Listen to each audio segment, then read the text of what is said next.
I'm joined tonight by former Florida Congressman Alan Grayson, currently a candidate for Congress. Congressman, good to have you with us tonight, Alan. Always good to have you on the program. What will these rebates mean to millions of Americans? And, you know, this is one of these facets of the health care law that, gosh, nobody told us we were going to be getting this money in the mail if this thing goes through. What do you make of it? Well, it's meant to make health care affordable for people, and it's just a down payment on what the bill actually will provide starting next year, which is to give discounts to people to make sure that no one spends more than 11% of their income on health insurance. Those are the affordability credits that we'll start to see next year. The Republicans are desperate to cut those off because, frankly, they understand how much people need them and how much people want them. And once that kicks in, then everybody will love this bill.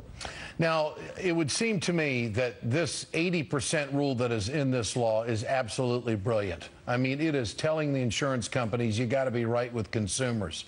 Now, the catch in all of this, if the Supreme Court, and the ruling could come down next week, if they overturn the health care law, those checks will not be sent out.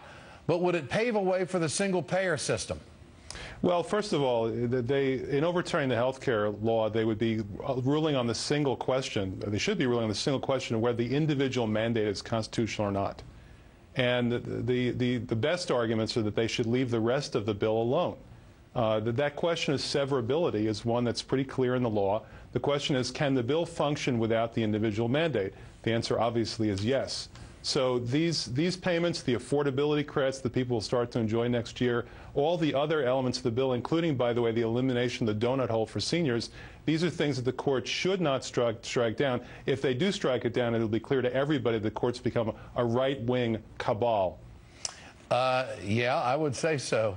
Well put. Most Americans want some kind of health care reform in this country. 77% say that if the law is overturned, they want the president to go right back to work on new legislations. What do you think Democrats need to do in the messaging war here? Would this be a time to reload and come back after universal health care, single payer? Well, the important thing is to make sure that health care in America is affordable and that it's universal. And it doesn't matter that much the way that we approach those goals or the way that we reach those goals. The fact is that the Democratic Party is the only party in this country that's even taking a stab at doing those things. The Republicans obviously couldn't care less about affordability. They couldn't care less about universal health care. Their health care plan is don't get sick. Congressman Alan Grayson, good to have you with us tonight. Good luck on the campaign. Appreciate your time. Thank you.